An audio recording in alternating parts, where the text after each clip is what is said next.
ಬೆಂಗಳೂರಿನಲ್ಲಿ ಎಟಿಎಂ ರಾಬರಿನಲ್ಲೂ ಕೂಡ ಕರ್ನಾಟಕ ಪೊಲೀಸರು ಎತ್ತಿದ ಕೈ ಅಂತ ನೆನ್ನೆ ನಾವೆಲ್ಲ ಮಾತಾಡಿದ್ವಿ. ಬಟ್ ಅದಕ್ಕೊಂದು ಟ್ವಿಸ್ಟ್ ಬಂದಿದೆ.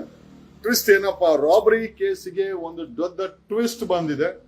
ಏನು ಅಂತಂದ್ರೆ, ಅಣ್ಣಪ್ಪ ನಾಯಕನನ್ನ ಕರ್ನಾಟಕ ಬೆಂಗಳೂರು ಪೊಲೀಸರು ಅರೆಸ್ಟ್ ಮಾಡೋರು. ನೆನ್ನೆ ನಾನು ಸಿಎಂಗೆ ಮತ್ತೆ ಹೋಮ್ ಮಿನಿಸ್ಟರ್ಗೆ ಹೇಳಿದೆ, ಪೊಲೀಸ್ ಇಲಾಖೆ ಮೇಲೆ ಚಾರ್ಜಸ್ ಇರೋದ್ರಿಂದ ಪೊಲೀಸ್ ಇಲಾಖೆ ತನಿಖೆ ಮಾಡಬಾರ್ದು, ಸಿಐಡಿಗೋ ಅಥವಾ ಸಿಬಿಐಗೋ ಟ್ರಾನ್ಸ್ಫರ್ ಮಾಡಿ ಅಂತ ನೆನ್ನೆನೇ ಹೇಳಿದೆ.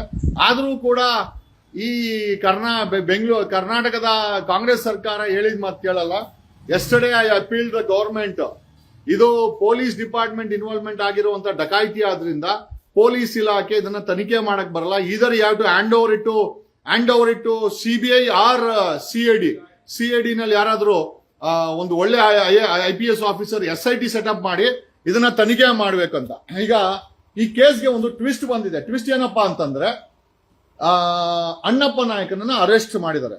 ಆದರೆ ಅಣ್ಣಪ್ಪ ನಾಯಕನನ್ನ ಎಲ್ಲೋ ಗೊತ್ತಿಲ್ಲದ ಸೀಕ್ರೆಟ್ ಲೊಕೇಶನ್ ಅಲ್ಲಿ ಇಟ್ಟು ಅವನಿಗೆ ಬೇರೆ ಪೊಲೀಸ್ ಅಧಿಕಾರಿಗಳ ಹೆಸರುಗಳನ್ನ ಹೇಳಬಾರ್ದು ಅಂತ ಅವನಿಗೆ ಅಲ್ಲಿ ಹೆದರಿಕೆ ಬೆದರಿಕೆನ ಹಾಕಿ ಬಚ್ಚಿಟ್ಟಿದ್ದಾರೆ ಎಂದು ಅವರ ಸ್ನೇಹಿತರು, ಅವರ ನೆಂಟರು, ಆಮೇಲೆ ನಿಮ್ಗೆಲ್ಲ ಗೊತ್ತಿರಲಿ,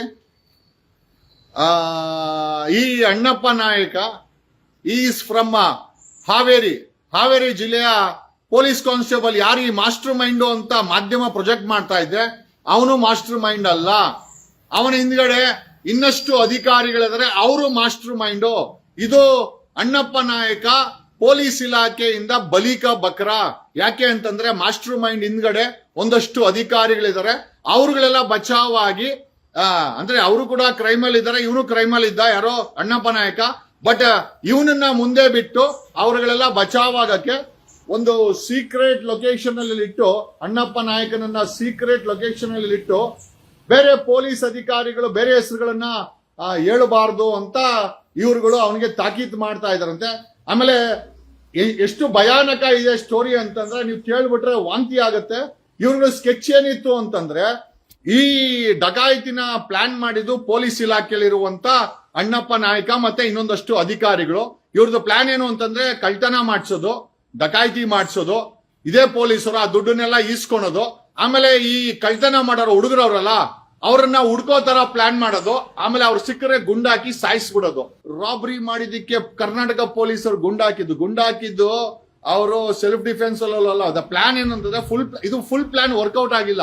ಏನಕ್ಕೆ ಅಂತಂದ್ರೆ, ಗುಂಡಾಕ್ ಕೊಂದು ಬಿಟ್ರೆ ನಾವೆಲ್ಲ ಫುಲ್ ಖುಷಿಯಾಗಿ ಮರ್ತೋಗ್ಬಿಡ್ತೀವಿ ಕೇಸು. ದುಡ್ಡು ಪೊಲೀಸ್ ಅಧಿಕಾರಿಗಳ ಪಾಲಾಯ್ತು, ಅಣ್ಣಪ್ಪ ನಾಯಕನು ಮತ್ತೆ ಇನ್ನ ಬೇರೆ ಪೊಲೀಸರು ಪಾಲಾಯ್ತು. ಜೊತೆನಲ್ಲಿ ಕೇಸ್ಗೆ ಗುಂಡಾಕದ ಮೇಲೆ ಜನ ಖುಷಿ ಆಗ್ತಾರೆ, ಬಿಡಪ್ಪ ರಾಬರಿ ಮಾಡಿದಕ್ಕೆ ಗುಂಡಾಕ್ಬೇಕು ಅಂತ. ಅಲ್ಲೂ ಕೂಡ ಸಕ್ಸಸ್ಫುಲ್. ಮೂರನೇದು, ಕಳ್ತನ ಮಾಡಿಸಿದ್ದು ಪೊಲೀಸ್ ಇಲಾಖೆಯಲ್ಲಿರುವಂತ ಅಧಿಕಾರಿಗಳು ಮತ್ತೆ ಅಣ್ಣಪ್ಪ ನಾಯಕ. ಆದ್ರೆ ಬಲಿಯಾಗಿದ್ದು ಮಾತ್ರ ಈ ಪ್ಲಾನ್ ಇತ್ತು. ಬಟ್ ಆದರೆ ಎಲ್ಲಾ ಪ್ಲಾನ್ ಎಡವಟ್ ಯಾವಾಗ ಆಯ್ತು ಅಂತಂದ್ರೆ, ಜನ ಮತ್ತೆ ಮಾಧ್ಯಮ ಈ ಒಂದು ಕೇಸನ್ನ ತುಂಬಾ ಸೀರಿಯಸ್ ತಗೊಂಡಾಗ ಈ ಎಂಟೈರ್ ಎಡವಟ್ ಆಗೋಯ್ತು. ಇಲ್ಲ ಅಂದಿದ್ರೆ ಕಳ್ತನ ಮಾಡ್ರು ಆ ಸಣ್ಣ ಪುಟ್ಟ ಕ್ರೈಮ್ ಇರುವಂತ ಹುಡುಗರನ್ನ ಗುಂಡಾಕಿ ಕೊಂದುಬಿಟ್ಟು ಈ 7 ಕೋಟಿನ ತಿಂದಾಕುವಂತ ಪ್ಲಾನ್ಗೆ ಇವರು ಸ್ಕೆಚ್ ಹಾಕಿದ್ರು.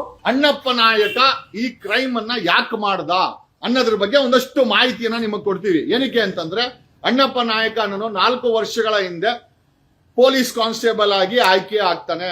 ಹಾವೇರಿನಲ್ಲಿ ಅವನು ಸ್ವಂತ ಊರು ಬನ್ನಟ್ಟಿ ಹಿರೇಕೆರೂರು. ಅವನ ವಿಲೇಜ್ ಬಂದ್ಬಿಟ್ಟು ಬನ್ನಟ್ಟಿ ಹಿರೇಕೆರೂರು. ಇನ್ನು ಸಿಂಪಲ್ ಆಗಿ ಹೇಳ್ಬೇಕು ಅಂದ್ರೆ, BC ಪಾಟೀಲ್ ಅವರ ಊರು. BC ಪಾಟೀಲ್ ಕ್ಷೇತ್ರ ಐತಲ್ಲ, ಅದೇ ಜಿಲ್ಲೆ ಮತ್ತೆ ಅದೇ ಊರಿನವನು. ತಂದೆ ರಾಜಪ್ಪ ಅಂತ ಕುರಿ ಮೇಯಿಸ್ತಾರೆ ನೋಡಿ. ಪಾಪ ಆ ಕುರಿ ಮೇಯಿಸೋ ಅಂತ ಒಬ್ಬ ರೈತನ ಮಗ ಈ ಅಣ್ಣಪ್ಪ ನಾಯಕ. ತಂದೆ ಕುರಿ ಮೇಯಿಸ್ಕೊಂಡು ಮಗ ಹೆಂಗಿದ್ರು ಪೊಲೀಸ್ ಕಾನ್ಸ್ಟೇಬಲ್ ಆದ್ನಲ್ಲ ಅಂತ ಖುಷಿಲಿದ್ದು 4 ವರ್ಷದಲ್ಲಿ ಮನೆಗಿನೇ ಎಲ್ಲ ಕಟ್ಕೊಂಡಿದ್ದಾರೆ. ಕಾರಣ ಯಾಕೆ ಇದನ್ನೆಲ್ಲ ಹೇಳ್ತಾ ಇದ್ದೀನಿ ಅಂತಂದ್ರೆ, ಅಣ್ಣಪ್ಪ ನಾಯಕ ಮೊದಲ ಬಾರಿ ಕ್ರೈಮ್ ಮಾಡಿಲ್ಲ. ಇದರ ಹಿಂದೆನೂ ಸಹ ಮೇಲಧಿಕಾರಿಗಳು ಅವನ ಬಳಿಯಿಂದ ಸಾಕಷ್ಟು ಕ್ರೈಮ್ಗಳನ್ನ ಮಾಡಿಸಿ ಪೊಲೀಸ್ ಕಾನ್ಸ್ಟೇಬಲ್ ಆಗಿ 4 ವರ್ಷಗಳಲ್ಲಿ ಒಂದು ಒಳ್ಳೆ ಮನೆ ಕಟ್ಟಬೇಕು ಅಂದ್ರೆ ಎಷ್ಟು ಹಣ ಬೇಕು? ಒಬ್ಬ ಪೊಲೀಸ್ ಕಾನ್ಸ್ಟೇಬಲ್ಗೆ ಬರೋದೇ 35-40 ಸಾವಿರ ಸಂಬಳ. ಆ ಸಂಬಳ ಇಟ್ಕೊಂಡು 4 ವರ್ಷದಲ್ಲಿ ಹಿರೇಕೆರು ಈ 4 ವರ್ಷಗಳಲ್ಲಿ ಹಲವಾರು ಬಾರಿ ಈ ರೀತಿ ಆಕ್ಟಿವಿಟೀಸ್ ಗಳನ್ನ, ಕಳ್ತನಗಳನ್ನ, ದರೋಡೆಗಳನ್ನ ಪೊಲೀಸ್ ಇಲಾಖೆ ಅವರ ಮೇಲಧಿಕಾರಿಗಳು ಈತನ ಕೈಯಲ್ಲಿ ಮಾಡಿಸಿದ್ದಾರೆ. ಇದು ಮೊದಲ ಬಾರಿ ಅಲ್ಲ. ನಮ್ಮ ವಿಜಯವಾಹಿನಿ ನ್ಯೂಸ್ ಚಾನೆಲ್ನಲ್ಲಿ ಪ್ರಮೋಷನ್, ಜಾಹೀರಾತು, ಅಡ್ವರ್ಟೈಸ್ಮೆಂಟ್ ನೀಡಲು ಸಂಪರ್ಕಿಸಿ 9535808456.